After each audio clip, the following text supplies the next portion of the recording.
All right, what is going on, everybody? It's Dave in here, and man, hey, trying to keep consistent with these chats that I plan to do probably, um, if not every Friday, every other Friday. And so, yeah, if you have questions, go ahead, post those questions in the chat, and yeah, let me know. So I'm gonna mess around on the piano for a bit, and then whenever you're ready to post those questions, go ahead. So.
All right, guys. So just chilling out on here.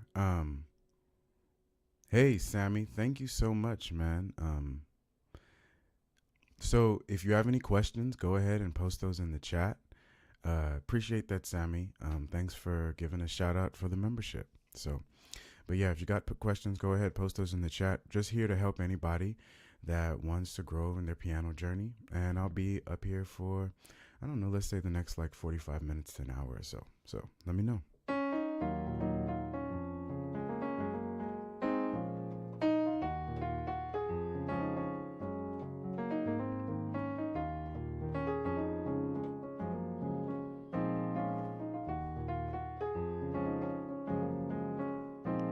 So while I'm waiting on you guys to post your questions, because that's what this is about, I also like to talk about my own music journey.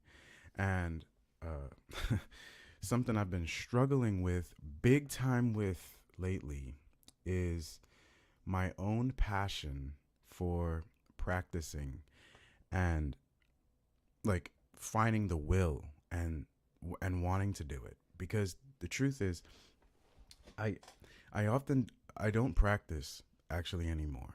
The only time I'm practicing is when I'm learning songs for some event or something like that. And a lot of time, or when I'm actually do I actually spend time practicing for my YouTube videos. But other than that, I really don't practice the piano. Sometimes I feel as though I don't have an outlet to express my my own creative ideas, or even if I learn a new creative idea, it's the question I always ask myself, well, who I'm going to share it with. And so that's just been a big struggle for me lately. And so something I've been doing is like trying to find my own passion back again.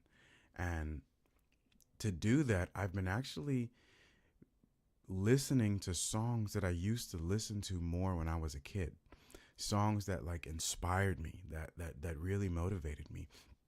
And so one of those songs was actually from there was this Clarence McClendon album. It was the only album he ever made, and I always asked myself, why was this the only album Bishop Clarence McClendon ever made? And then reading into it, I found out why. It's because he lost his record label for a few reasons. Sorry, not he lost his record deal. And anyway, but that album was really influential for me, not only as a piano player and as a musician. I thought it sounded great, but simply as a great like church worship album. And so that's been something I've been doing lately, is listening to more music that I find that used to inspire me, just so I can feel that sense of inspiration, which makes me want to come back to the piano and practice. So anyway, I'm knowing people coming in and out, but go ahead and drop your questions in the chat. I'm here to help anybody that wants to grow on their piano journey.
Cool. All right, Annie, thanks so much for the question. So let me go ahead and read it. How can we fill the space while playing worship songs instead of only plucking chords, but to make it more beautiful from one chord to another? Good question, Annie. How can we fill the space while playing worship songs? And then you explain that question a little bit more. So, something. Let me turn up my piano here. All right. So something that is very important, Annie, in terms of filling space. This is something all piano players want to do, right? Except that we all go about it, I think, in a bad way. So let me tell you some bad ways of doing it. We might fill the space by adding more bass notes, right?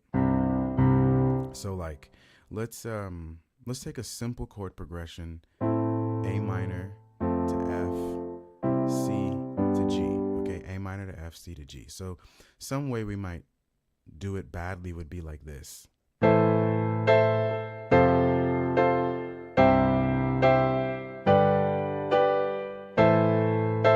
And then we might fill the space by trying to add arpeggios.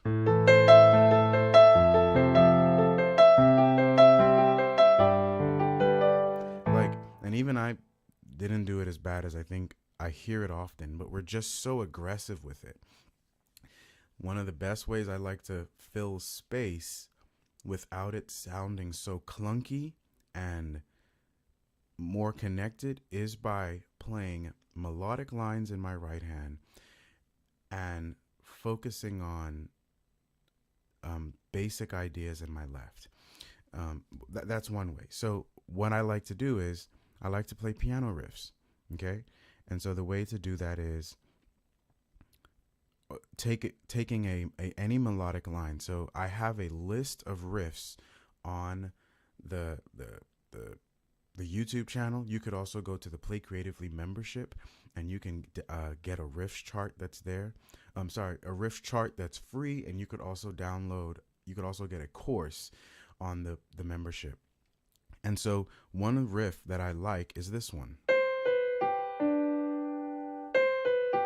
That's probably one of the first piano riffs I learned, okay? And so how would I add that in this song? Well, I would add it like this.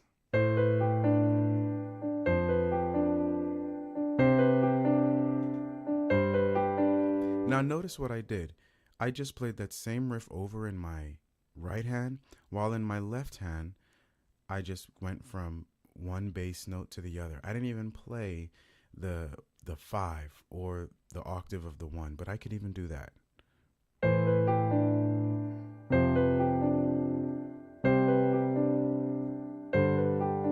Now, Annie, if you have more than one riff, you can combine them. So let's say we have another riff like this.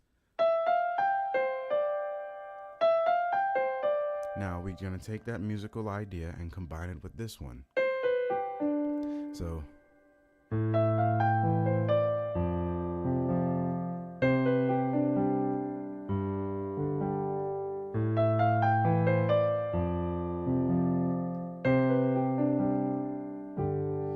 now we could even go on that further and add another riff. So another riff could be, I like this one.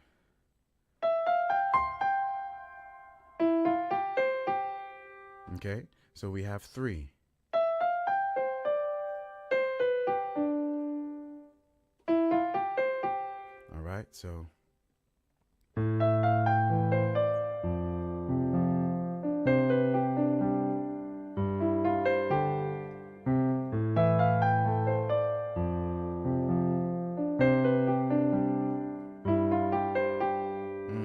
So the more riffs you add to your arsenal of piano riffs, it'll give you the freedom to be able to add that interesting ideas in the space of the music that you're playing. All right?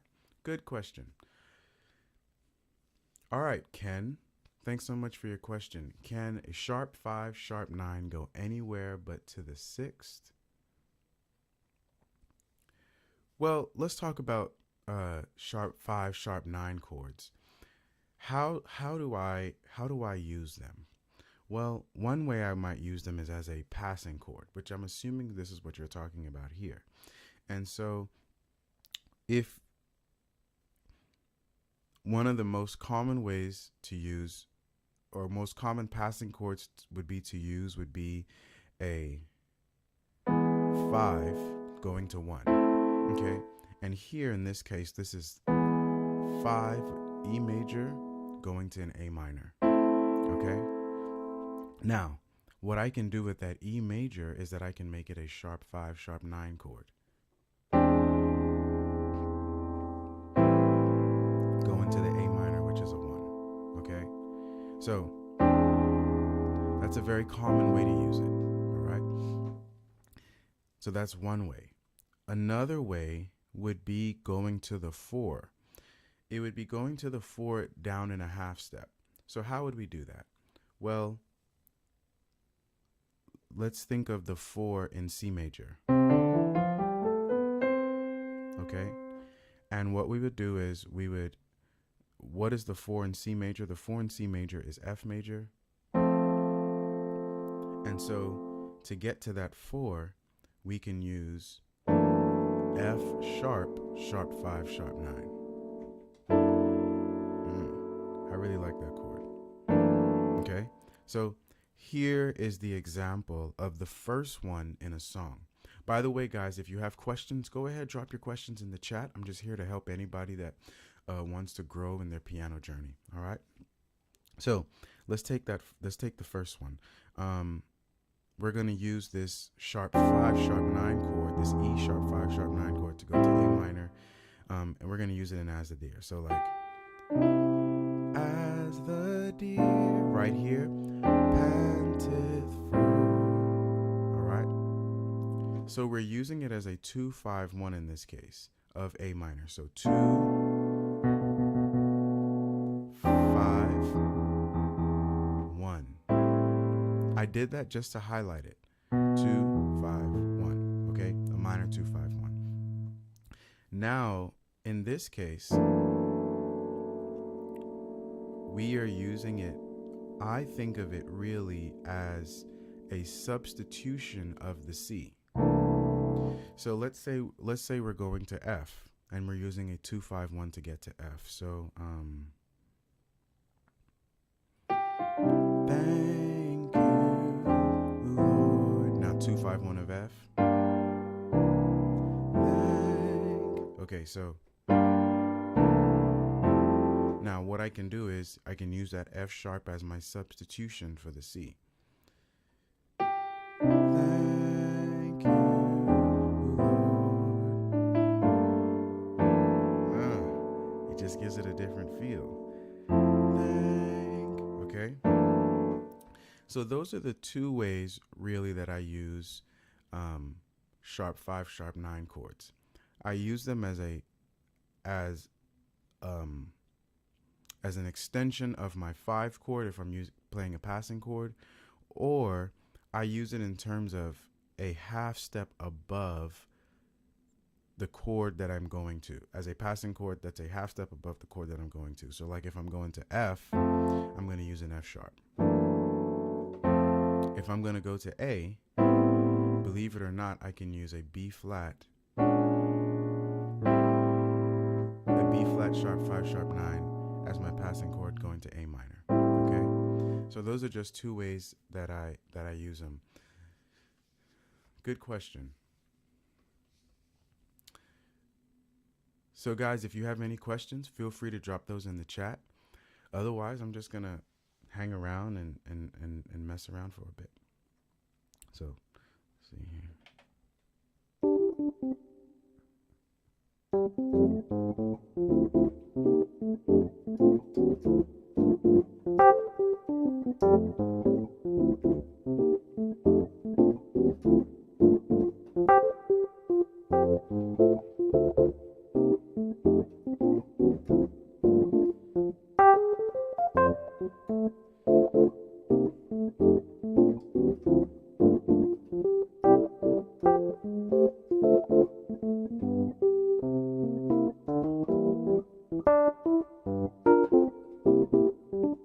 Ooh.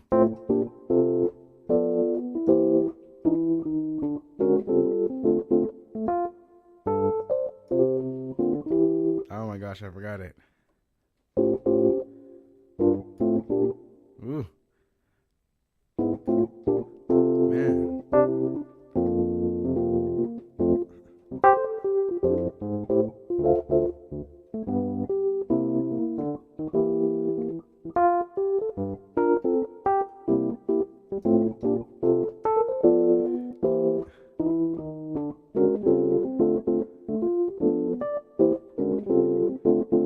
Oh my gosh.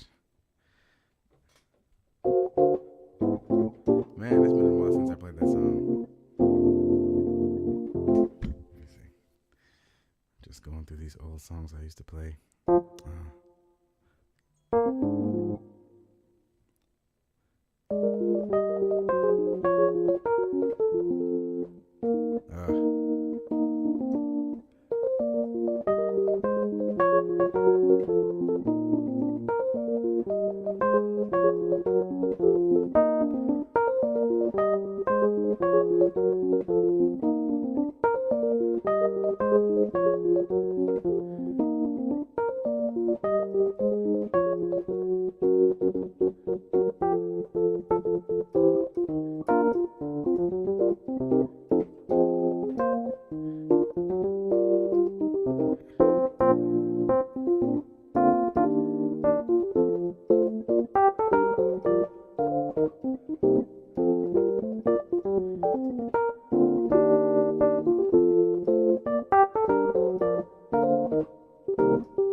Sammy, let's see. What about progression chord going to the 5? Yeah. Cool question, man. Okay, so here's something you can do to get to the 5 chord. So let's talk about we're in the key of C major, and to get to a 5 chord, what did I just talk about just now was we like to use the 5 of the chord that we're going to get to it. What does that mean? If the 5 of the chord that we're going to is D, right? So we're going to a G major. The 5 of G is D, right? So we're going to use a D major to get to G, okay? So that's the first thing, right? Is you can use a D major to get to a G. So let's use in an example. I need to think of a song. Let's use Amazing Grace in C. It's normally an F, but we'll be okay. So oh my gosh. Amazing grace, how sweet the sound that saved a wretch. Right? That wretch is a D major going to this G. Like me. Okay. Now, what's another thing we can do?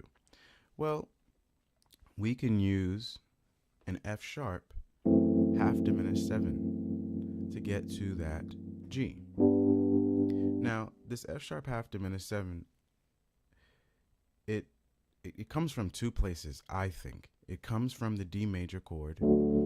That's really a D dominant 7. And then what we're doing is we are replacing the 1 with the 3rd. Okay? And then, so I'm just taking that F sharp and bringing it down to here. And then we are adding the 9, right? That's one way to look at it. So you can think of it as being a D dominant 7 chord in a different inversion, omitting the D, okay? That's one way to think about it. So let's try it. Amazing grace, how sweet the sound that saved a wretch. Ooh, it just gives it a totally different feel, right? Like me. So we got 2 chords so far. D major that can get to the 5, and then we have an F sharp half diminished 7 that can get to the 5. All right. Now, what's another one? I might play I might experiment with an A flat. So to get to a chord, there might be a way that I go to it from a half step below. So I'm trying to get to the G, and I might go to it from a half step below G, which is F sharp, like that. Or I might go to it from a half step above, which would be a flat. So let's see what happens, right? And I'll probably play an A flat, really an E major chord with an F sharp to get to the G. But I might try this inversion. So let's try it.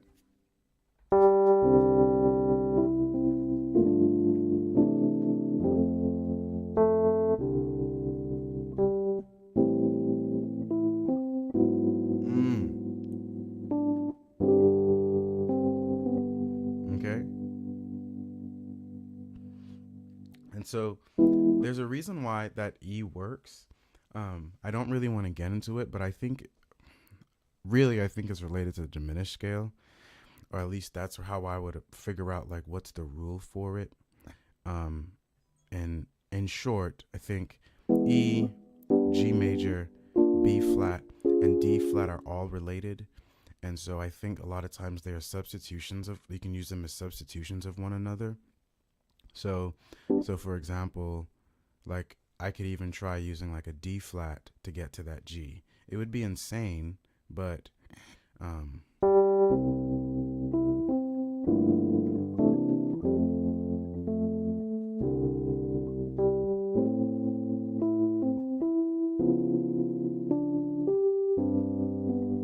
yeah, that's one way. Right? So anyway, you got 3 things you can pull from, but now what do you do with those things, right? Because we can learn these things, but then it's like, okay, well, I know that chord, but there's so much you can do with just knowing the D. For example, you can play that D major chord going to the G in thirds. So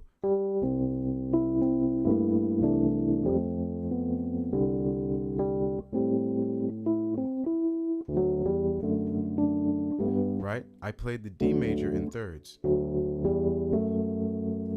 Okay, go into the G. Another thing you can do with that D major is to add some extensions to it. So like I consider a D7 an extension of the D major, but some people would just say that's a D7 chord. But even if you get past that point, you might say, okay, well, let's go ahead and add a sharp 11, right? That makes it a sharp 11 like that. So, mm,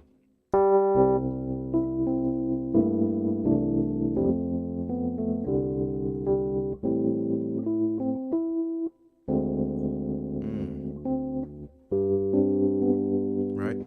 So there is, it's not just about knowing one chord, but really, what are all the different ways you can apply a chord?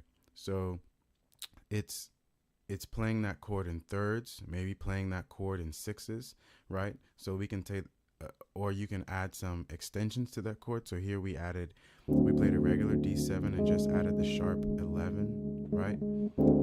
You can even omit the third, okay? There are different things you can do with just knowing that one chord. And then we learned we can do it with an F sharp half diminished 7 chord, right? We can add extensions to that. One of my favorite extensions is really playing that as a, like this, which is F sharp with an E major in my right hand. Or some people might think of it as an 11, right? So like, let's try it.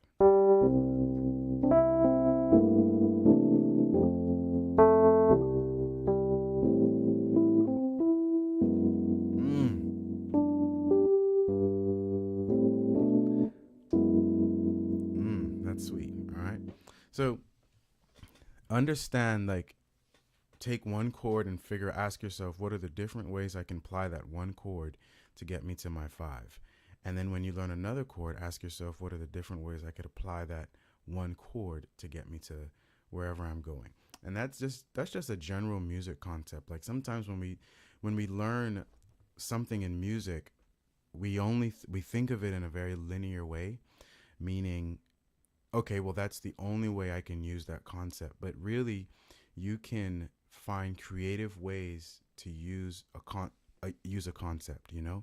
So I talked about sixes just now. So what are sixes? Well, think of notes as being 6 degrees apart. So, for example, if we're in the key of, let's use D major since we're using a D chord. Okay? From D to B is a sixth, okay? 1, 2, 3, 4, 5, 6. Now, if I were to move up in sixes, it would look like this. Okay? Now, what I'm going to do is I'm going to play a C because we were in the key of C major, and we were only using that D chord and really a D7. So I'm going to use a C, okay? So now let's see what that looks like as a passing chord.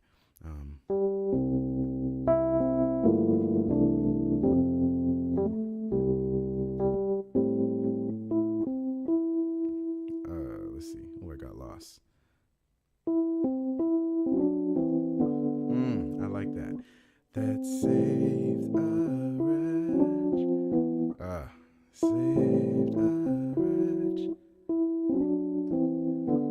like me. All right.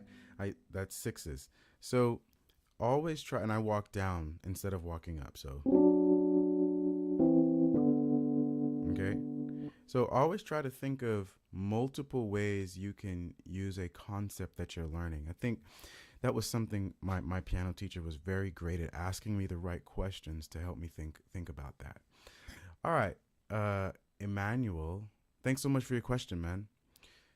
How can we use the different modes to spice up things in CCM? Emmanuel, I was always afraid somebody would ask me this question because, to be frank with you, bro, I don't think in modes. That's just not the way I think. I think in terms of, if you were to ask me how I think in terms of chords, and then I think I think temporarily in other keys, and so that's how I think. But I don't think in modes. Um, a lot of times modes is used in jazz.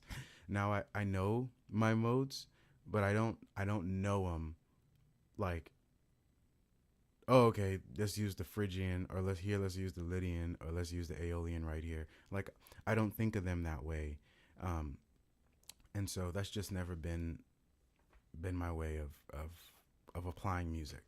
Um, but I want to be helpful to you, and so the way I might thinking of thinking outside in different keys in CCM could be like, okay, thinking of a mode here, right? I always remember that when if I'm in the key of C and I play a sharp four, that that puts me in a Lydian mode. And so sometimes you can, if you're playing, like, let's say an F, or let's play C, right? You can just slightly go to that F sharp while you're in the key of C. That could be one way. And so, like, how would we apply that in a song? Let's see.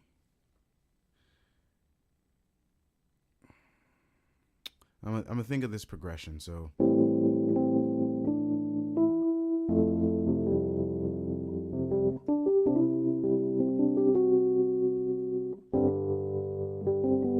that's one way.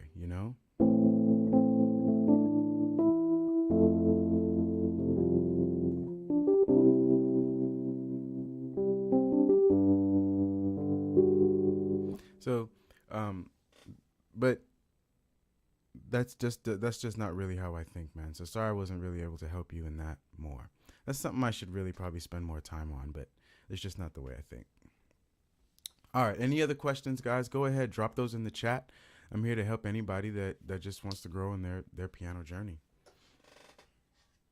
Emmanuel, maybe you can write that question another way for me.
Mm.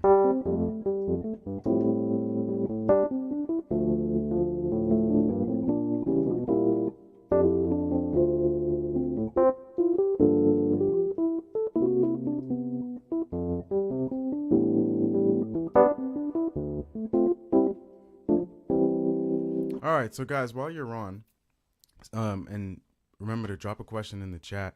But something I've been working on more lately is just thinking about, like, how to groove more, man. That that is just something that I think is so essential in music.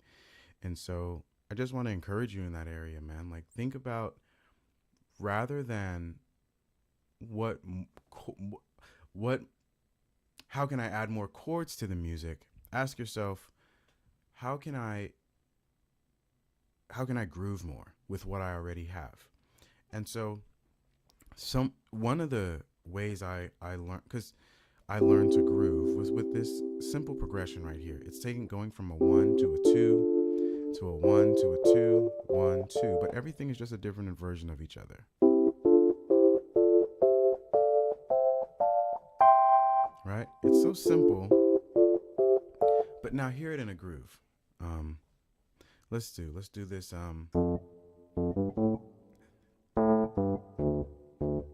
So really, I'm just going 4, 6, 2, 1. All right. Now let's try it. Here we go.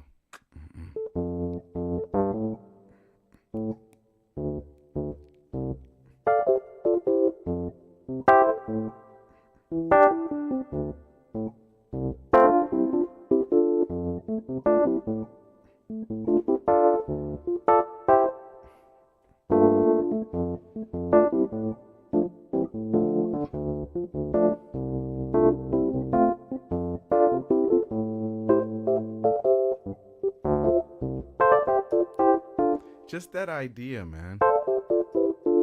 And I've heard guys like PJ Morton do it in his music. He does it in How Deep Is Your Love?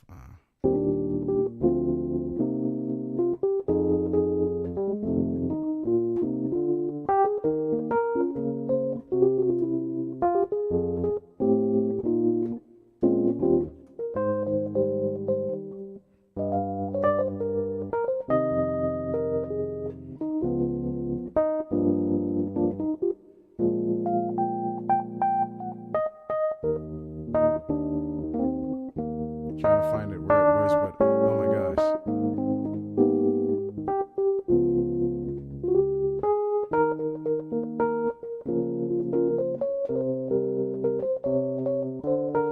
Okay, right here. So when he does the ocean, ocean, let us be. And he does it in the key of E flat. But it's just a nice movement. And here it's just E flat to F minor, E flat to F minor, just going up different inversions.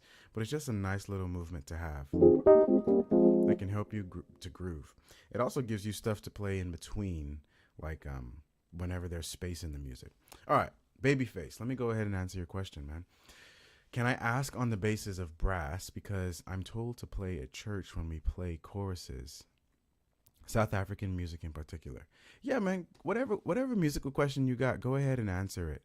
And I'm more than happy to help you. Yeah, go ahead, man.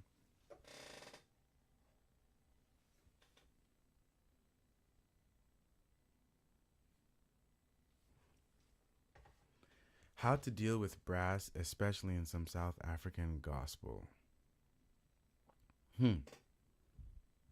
How to deal with brass, especially in some South African gospel. You know, Babyface, believe it or not, I actually, I didn't, piano wasn't my first instrument. Drums was, but my second instrument was actually, I played trombone, I played trumpet, and I played euphonium all throughout high school. And I actually thought I was going to play when I went to college, so I even brought it with me. Took a different direction by the time when I got to school. But yeah, so I'm very familiar with brass instruments, and especially for church.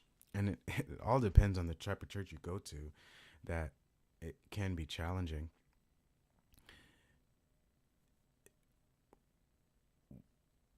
There are a couple of things I would recommend to do. One, if the music that you're playing has that like you have a recording and there are brass parts, start there, right? Learn them exactly like how you hear them. And a lot of times it would require a lot of effort because the brass parts aren't simple. They weren't designed like especially if they're synth brass of some kind. They weren't designed for brass players to play. But I think it'll increase your chops tremendously. So that was something I did. Another thing that I would recommend is to learn different brass riffs. So what's interesting about learning just riffs, a lot of times that they can go, or learning melodic ideas, is that they can go over any chord. It doesn't really matter. So, for example, this idea on piano can really go over any chord that I play. Watch this.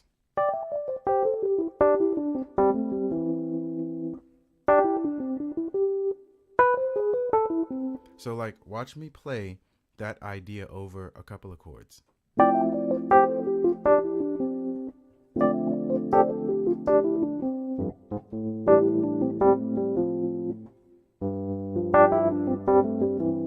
So I would recommend to learn different brass lines that really fit over any chord. A lot of times they're going to come from the pentatonic scale. And if you can, go ahead and make up some lines. I think those things would be really helpful to you. And that really applies to piano players as well. Like when you learn a scale, um, learn try to learn melodic lines from that scale. It'll help you one to memorize that scale better because you'll see how to use it in a particular context. I think that's why I remember the Lydian scale because I think it's related to something like from some cartoon. Look.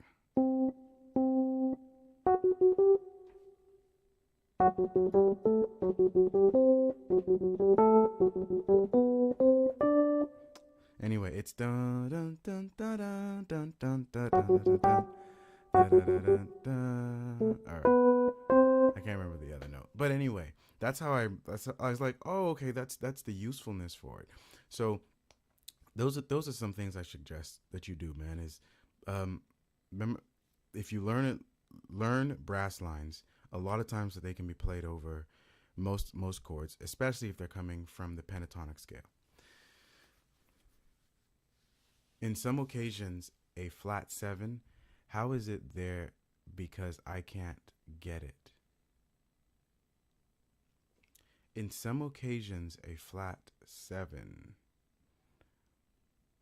how is it there because I can't get it? Okay, good. If I understand what you're saying, you're asking that in some occasions there might be like a flat 7 within the chord that's being played, and so will the lines that you're playing work? Hopefully I'm understanding correctly. A lot of times you might just need to think within more than one scale that you're playing in. So for example, oftentimes a piano player, the basic chords of a the basic major chords of any scale are going to be C major, F major, and G major, right? What you can think about, man, is learning the pentatonic scale for each one of those. So like, and then learning the pentatonic scale for F, and then learning the pentatonic scale for G. That's going to really help you to navigate whenever you hear there was a change made, if you feel as though learning pentatonic ideas just from C won't work. So for example, let's say I'm playing a 2 5 1 like this, right? So this is 2 5 1 of F. So G minor, C major without the C to an F major. Then what you can do here is you can play an F pentatonic scale or F pentatonic idea. So like,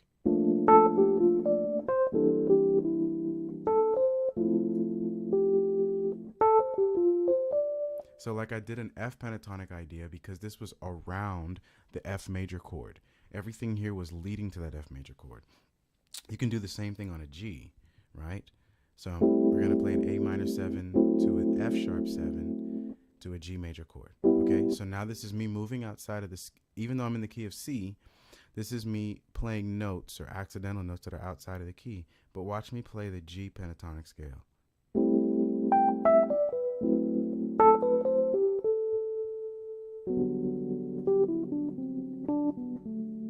So I think one of the things would be to learn to think within to think about the 3 major chords of the scale that you're in. Learn all your melodic or your riff lines in all of those keys, and I think that'll be beneficial to you. All right. What's the best way to memorize chords in every key, like the 7-3-6? Good question, Nate. All right. What's the best way to memorize chords in every key? It would let me not rush and give you an answer, because I think there are multiple ways you can approach it. One way is to think about shapes, okay? And so you can't see my hand at all. But it's to think about what are the shapes of the chords that I'm playing. And so if you play this E flat minor, okay, or this E minor, you notice that they have pretty much the same shape on the piano. Okay? A minor would be the same thing. They have pretty much the same shape on the piano. Let's look at some other notes. C major, F major, G major. They have pretty much the same shape. To be honest, I think they have the exact same shape. The only thing is just the movement of your hand. The next thing could be D major, E major, A major. They all have the same shape. So I would start by memorizing shapes. Memorizing the shape of where your hands are. And then you mentioned the 7-3-6. You know, the way I memorized my 7 chords for the 7-3-6 was actually to think of my right hand as being a minor 2, and then just thinking of the 7 for my left hand, rather than thinking of C minor 7 flat 5, rather than thinking of that, or rather than thinking of C half diminished 7, I just thought of, okay, for the 7, I'm going to play a minor 2 and a 7 chord. And that's how I did it. And then what I started to really do was memorize, okay, what notes do I need to move my hand to next? And so here, a lot of times I would remember, okay, I need to put my pinky on this A flat. Let me do that. And I need to bring my thumb down to a half step. Now what that allows me to do is it allows me to remember it for another key. Only thing I did was go up a half step in my right hand, and I went, from my pinky, and I went down a whole step from my thumb. I mean a half step from my thumb. Sorry.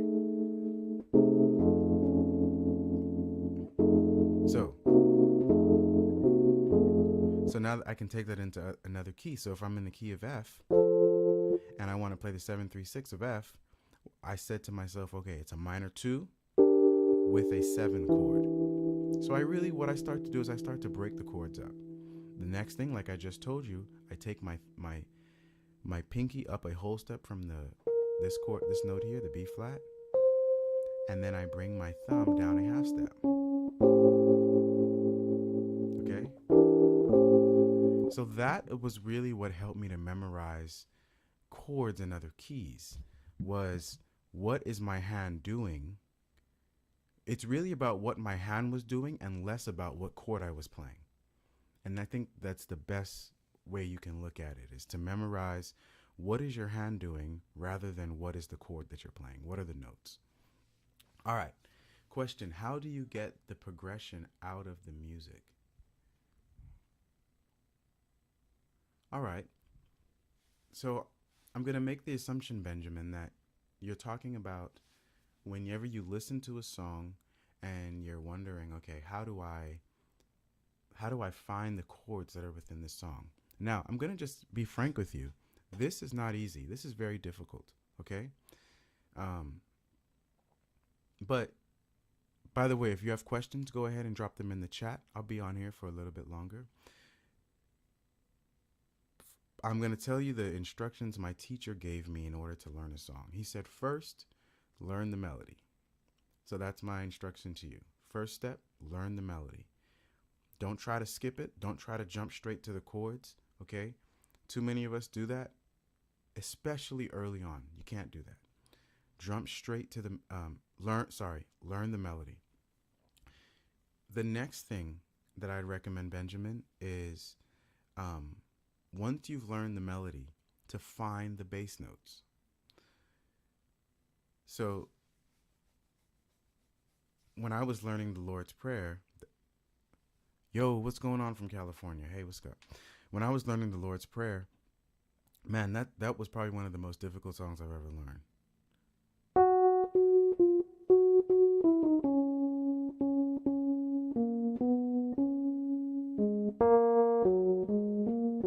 Man, so that's like the intro for it from Potter's House, right?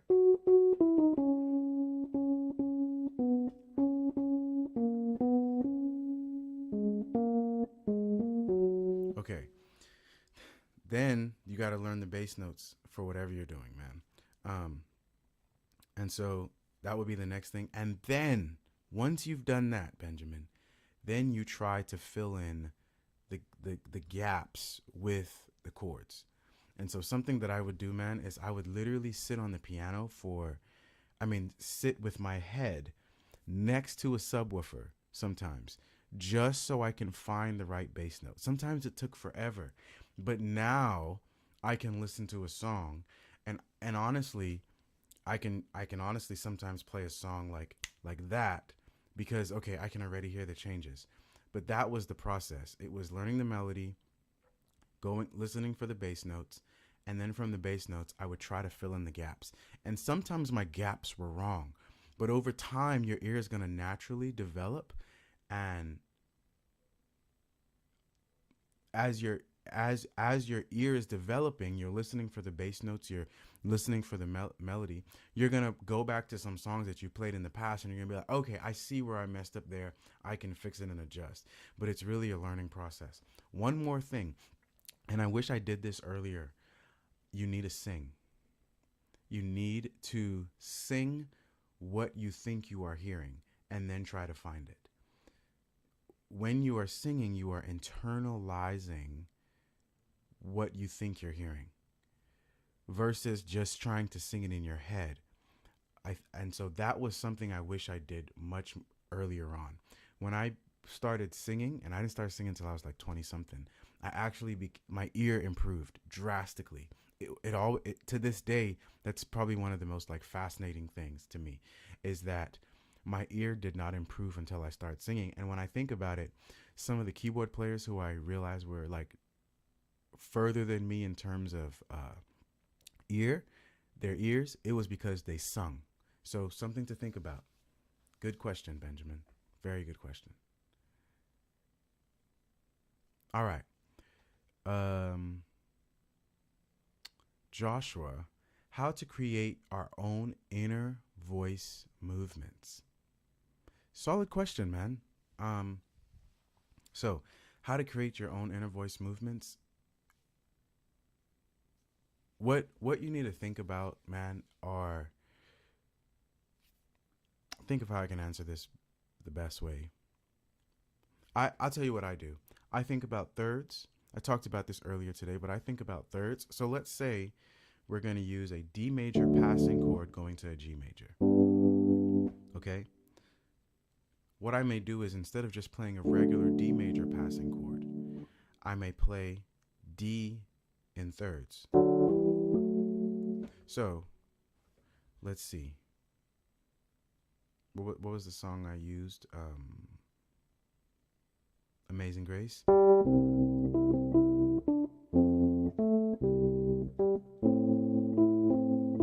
That's my D chord right there. Now, to give it some movement, that saved a wretch like me. Okay, so first thing is I think about thirds. Okay, another thing I think about are sixes. Okay, so instead of 1, 2, 3 moving in thirds, I'm going to move in sixes. So, okay, now that saved a wretch like me. Okay, now so I've thought about thirds and I've thought about sixes. Now another thing I'm going to think about is I'm going to think about a 7 to a 6 movement. Okay, what is that?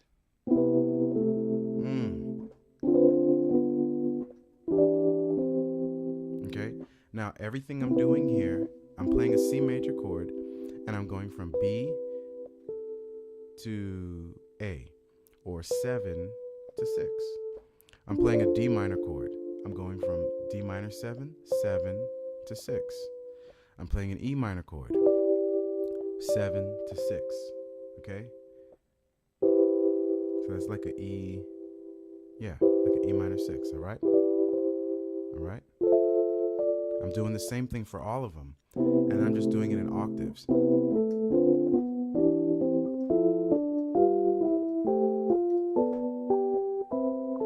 Now, things can start to get really interesting with this stuff, man, because I can go 7 to 6. From there, I can go down a half step, one more half step from the 6. So,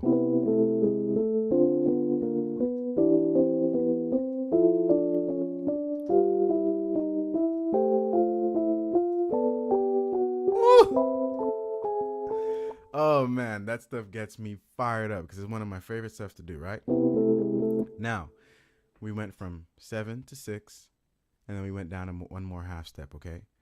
Now, something that it can get even more intense is to play them in 6s. Now, that's where things just get like insane. So, see, what would I be doing here? So you'll get something like, or to play it in thirds. So to think about, so here I'm playing a B, and this is my A flat, okay? They're a third, all right?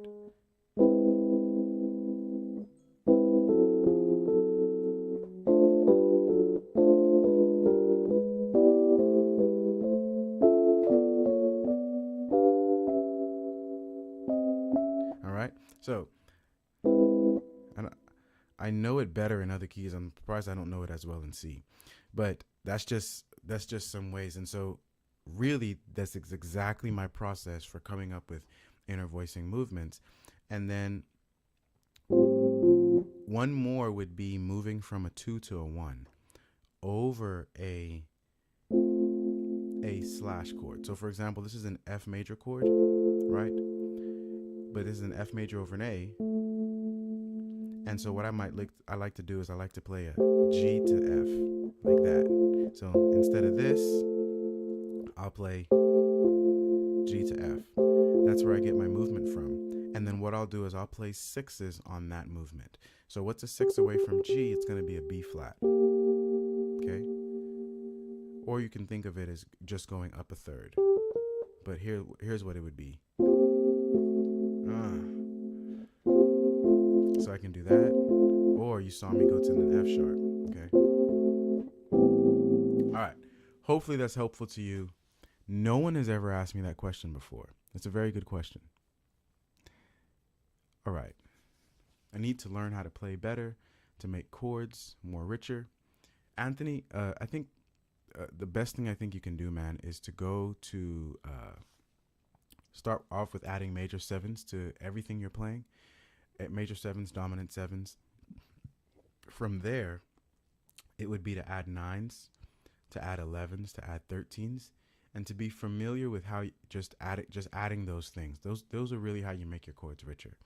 And so whatever song you know, just simply start to add major 7s. Once you've added major 7s to it and dominant 7s, then add 9s, then add 11s. And what you'll find is, okay, I need to pull back on some of these notes. I can add more notes here. But that's how you begin to make your chords richer. Anthony 123 from Toronto. That's what's up, man. I've had the same experience that singing has significantly improved my ears. Oh, from Matt. Yes, it really does, man. It really does improve your ear. I wish I worked on that a whole lot sooner.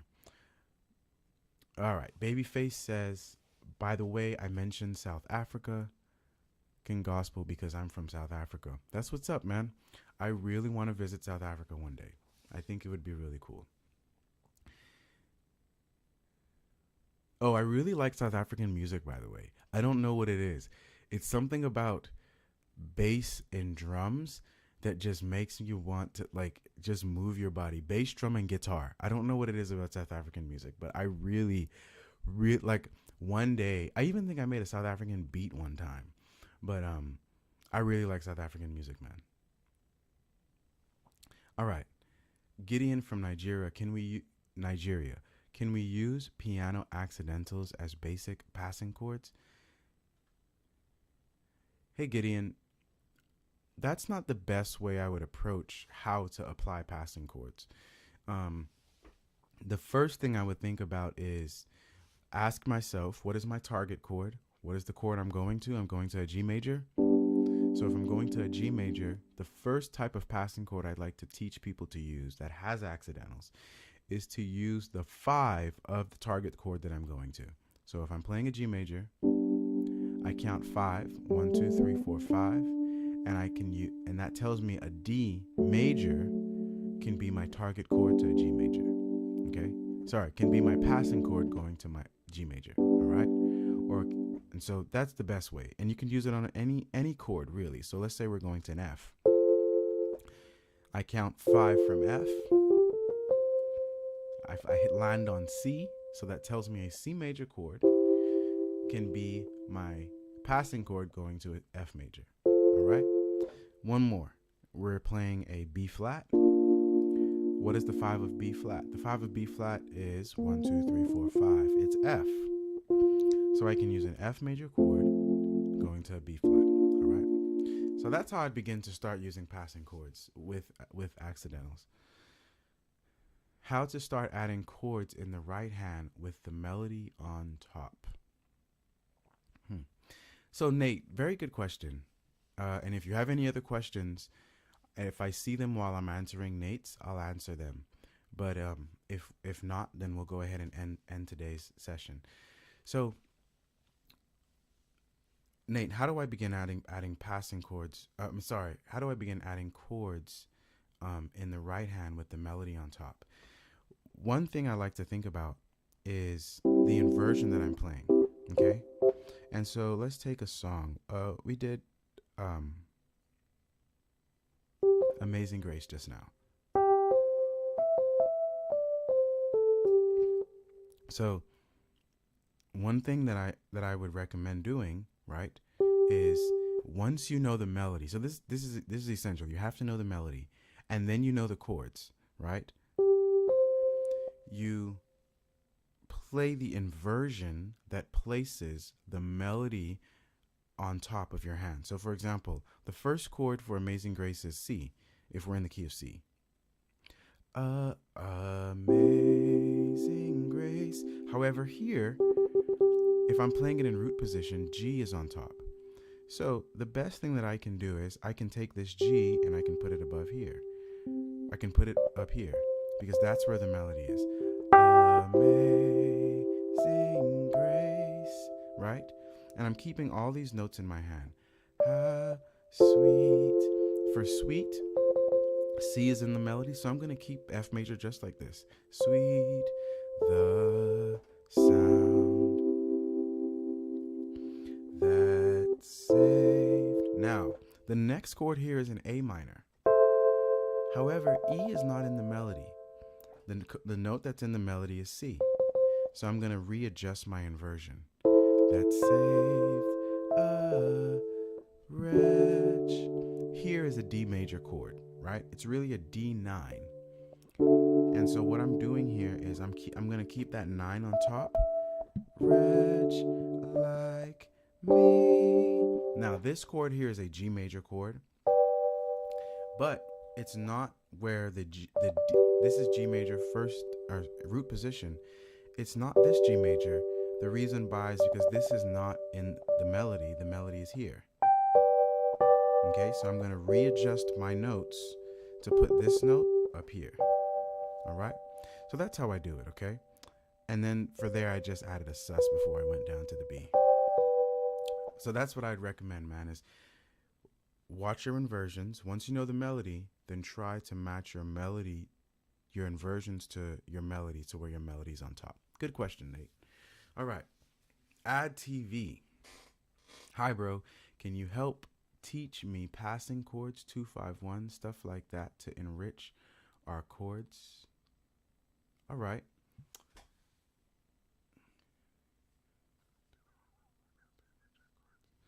All right. Well, let's talk about 2-5-1s. So in the key of C, we have C, D, E, F, G, A, B, C. Think of them as numbers, where C is 1, D is 2, E is 3, F is 4, G is 5, A is 6, B is 7, and then then C is 1. So each letter has a corresponding number to it, all right?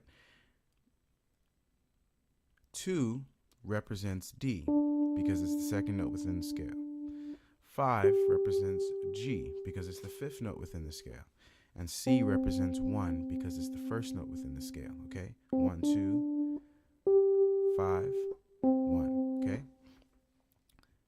Now, each one of these notes that has a name, that also has a number, has a corresponding chord to it. C1 is C major. D2 is D minor. E3, E minor. F4, F major. G5, G major. A6, A minor. B7, diminish. Gotta remember that. C1, C major. Okay? So each letter has a corresponding number. Each letter and number has a corresponding chord. All right? Now, when I say play D, when I say place 2, you play D minor because D is the 2 of C. Now we're going to go ahead and add sevenths to these. So we're going to say D minor 7. What I did there was I just added the C, all right? We're going to play 5, which is G major. We're going to go ahead and add the 7, which is F.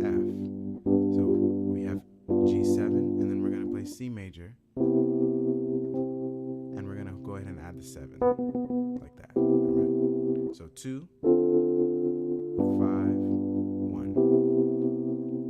1. Now, let's say I want to use these as a passing chord. Let's take a basic song. We're going to play Amazing Grace in the key of G. Amazing Grace, how sweet the sound. So in Amazing Grace, we're going from a G, which is our 1 now. We've changed keys. So G is our 1. We're going to a 4, which is C. And then we're going back to 1, which is G. Because now we know the basic chords of this song, we can start to add passing chords. And so I'm going to add a passing chord going to the C major. So Amazing Grace, how sweet the sound. So I'm going to add a passing chord before I get to that C major. Now, passing chords are chords that are used within a song that aren't needed for the song to survive. That's very important, okay? We're going to use a 2-5-1 of C major. What do I mean by of C major? We are temporarily thinking within the key of C major, all right? So 2, 5, 1, okay? 2, 5, 1. We just learned that, all right? So now let's try it. Amazing grace, how sweet. All right? That shows us how to use a 2-5-1 passing chord, okay? Now, it's important, like I was talking about with any chord, how do we find ways to expand on the idea that we've already learned? One way can be in thirds, sixes. We can use or extensions.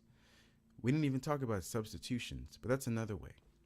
But instead of just playing it like this, maybe I add some extensions, which would be more like this.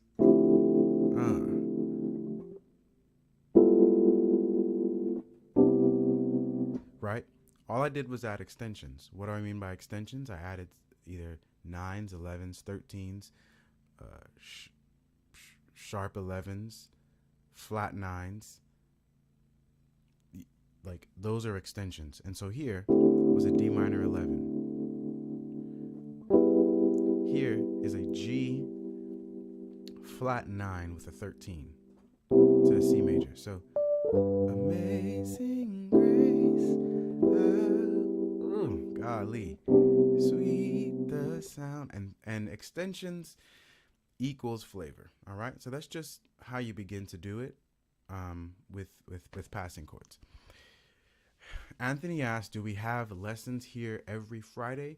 Right now we're going to aim for every other Friday. So the Fridays that I'm not doing live sessions, I'm actually recording videos that you'll see in the coming weeks. So, but yeah, every other Friday there'll be live sessions up here. And so, if you don't have any other questions, thank you guys so much.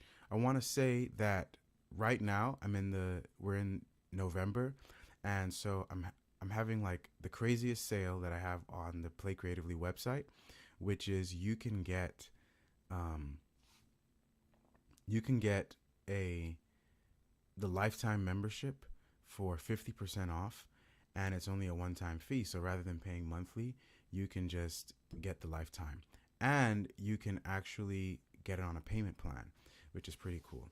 So I certainly recommend it. I only really offer this like once a year, and so I recommend that you get the lifetime membership. Um, and then go ahead and ask your question, Ad TV. But also, I told everybody that if you came on for today's session, that you can get a some free resources. So here it is for you. I'm going to give you a link.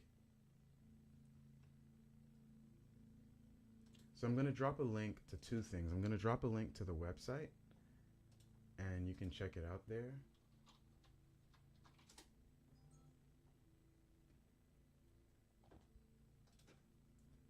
And then I'm going to drop the link to the free resources.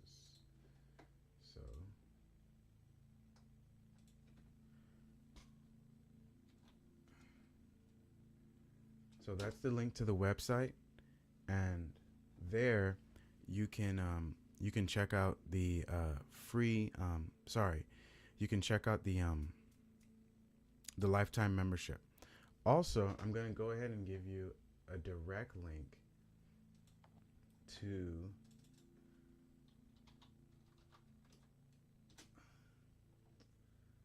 the free products page on the website.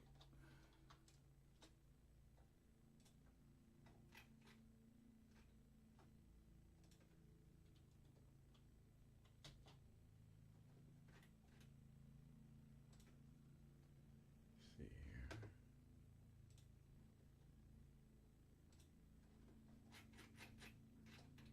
Sorry, it's taking me a bit.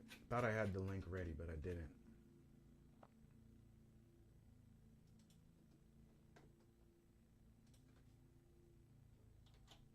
All right, here's a link for you.